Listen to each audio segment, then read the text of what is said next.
ನಮಸ್ಕಾರ. Australia 3-1 border cross trophy series ಗೆದ್ದಿದ್ದಾರೆ. 10 ವರ್ಷ ಆದಮೇಲೆ ಅವರು ಈ ಅಚೀವ್ಮೆಂಟ್ ಮಾಡಿದ್ದಾರೆ. 45 ದಿನ ನಡೆದು ಈ series full of twist and turns ಅಂತ ಹೇಳ್ಬೋದು. ಪರ್ತ್ನಲ್ಲಿ ಭಾರತ್ 284 ರನ್ಸ್ ಆ ಮ್ಯಾಚ್ ಗೆದ್ದಿದ್ದು. ಆದರೆ ಅಡಿಲೇಡ್, MCG, ಸಿಡ್ನಿನಲ್ಲಿ ಸೋತಾರೆ.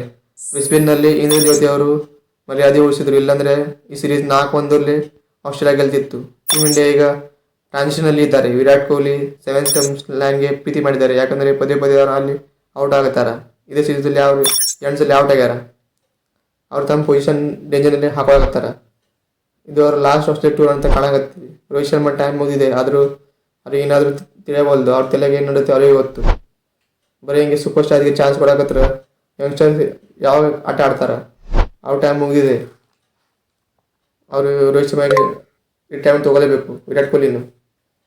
ಆದರೆ ಅವ್ರು ತೊಗೋತಾರೆ ಎಲ್ಲ ಗೊತ್ತಿಲ್ಲ. ಸೆಲೆಕ್ಷನ್ ಟೀಮ್ ಅವರಿಗೆ ಇಬ್ಬರಿಗೆ ಹೊರಗಡೆ ಕುಂದಿಸ್ಬೇಕು. ಯಾಕಂದರೆ ಯಂಗ್ಸ್ಟರ್ ಚಾನ್ಸ್ ಸಿಗಬೇಕು. ಆದರೆ ವಿರಾಟ್ ಕೊಹ್ಲಿ ಅಂತೂ ಯಾರು ಕೈ ಹಚ್ಚಂಗಿಲ್ಲ. ಯಾಕಂದರೆ ಅವರು ಈಗ ಮಾಡರ್ನ್ ಕ್ರಿಕೆಟಲ್ಲಿ ಅವರೇ ದೇವರಿದ್ದಾರೆ. ಅವರು ಹೆಂಗೋ ಆಟ ಆದರೂ ಔಟ್ ಆದರೂ ಅವರಿಗೆ ಟೀಮಿಂದ ಆಚೆ ತೆಗೆಯೋಕ್ಕೆ ಯಾರಿಗೂ ಹಿಮ್ಮತ್ತಿಲ್ಲ. ಜೈಸ್ವಾಲ್ ಫ್ಯೂಚರ್ ಹೀರೋ ಅಂತ ಹೇಳ್ಬೋದು. ಜೈಸ್ವಾಲ್ ಕಡೆ ಎಲ್ಲ ಕ್ವಾಲಿಟೀಸ್ ಇದ್ದಾವೆ. Patience, consistency, attack, receiver and stability. Jaiswal ಒಂದು ಫುಲ್ ಪ್ಯಾಕೇಜ್ ಅಂತ ಹೇಳ್ಬೋದು.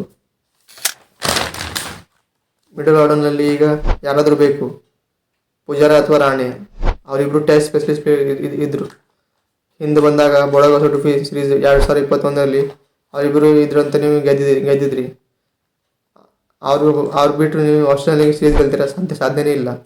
ನಿಮಗೆ ಅವ್ರು ಬೇಡ ಅಂದರೆ ಯಂಗ್ ಪ್ಲೇಯರ್ಸ್ಗೆ ಚಾನ್ಸ್ ಕೊಡಿರಿ. ಯಾರು ಡೊಮೆಸ್ಟಿಕ್ನಲ್ಲಿ ಚಲೋ ಆಡಿದ್ರೆ ಅವ್ರಿಗೆ ಚಾನ್ಸ್ ಕೊಡಿರಿ. ಬೌಲಿಂಗ್ನಲ್ಲಿ ಬುಮ್ರಾ ಬಿಟ್ಟರೆ ಮತ್ತೆ ಯಾರು ವಿಕೆಟ್ ಟೇಕರ್ ಬೌಲರ್ ಇಲ್ಲ. ಸಿರಾಜ್ ಬರೀ ಅಗ್ರೆಷನ್ ತೋರಿಸ್ತಾರೆ. ಬೌಲಿಂಗ್ ಮತ್ತೆ ಥರ್ಡ್ ಕ್ಲಾಸ್ ಆಗ್ತಾರೆ. ಆಕಾಶ್ದೀಪ್ ಇದ್ರು ಅವರು ಇಂಜರ್ಡ್ ಆಗ್ಯಾರೆ. ಅವ್ರು ಬಿಟ್ಟರೆ ಮತ್ತೆ ಯಾರು ಇಲ್ಲ. ಶಮಿ ಬೇಗ ಫಿಟ್ ಆಗಬೇಕು. ಯಾಕಂದರೆ ಅವರು ಇಲ್ಲಾಂದರೆ ನೋಡಿ ಹೆಂಗೆ ಬೌಲಿಂಗ್ ಐತೆ ನಮ್ಮದು ಲೈನಪ್. ಬುಮ್ರಾ, ಶಮಿ, ಥರ್ಡ್ ಸಿಮರಿಗೆ ಸ್ಲಾಟ್ ಖಾಲಿ ಇದೆ. ಥರ್ಡ್ ಸಿಮರ್ ಯಾರೇ ಬೇಕು, ಬ್ಯಾಕಪ್ ಬೇಕು. ಯಾಕಂದರೆ ಯಾರೋ ಇಂಜರ್ಡ್ ಆದರೆ ನಮ್ಮ ಬೌಲಿಂಗ್ ಭಾಳ ವೀಕ್ ಕಾಣಾಕತ್ತೈತಿ. ಬುಮ್ರಾ ಮೇಲೆ ನಾವು ಡಿಪೆಂಡ್ ಆಗ್ತೀವಿ. అంటే ನಮ್ಮ ಟೀಮ್ ಅದು ಹಿಂದೆ ಹೋಗ್ತೈತಿ. ಹಂಗೆ ಡಿಪೆಂಡ್ ಆಗಿ ಬರಲ್ಲ. ಸ್ಪಿನ್ನರ್ಸಲ್ಲಿ ಆಪ್ಷನ್ ಭಾಳ ಇದಾವೆ. ಆದರೆ ಯಾರಿಗೂ ಕನ್ಸಿಸ್ಟೆನ್ಸ್ಲಿ ಚಾನ್ಸ್ ಕೊಡೋಕತ್ತಿಲ್ಲ.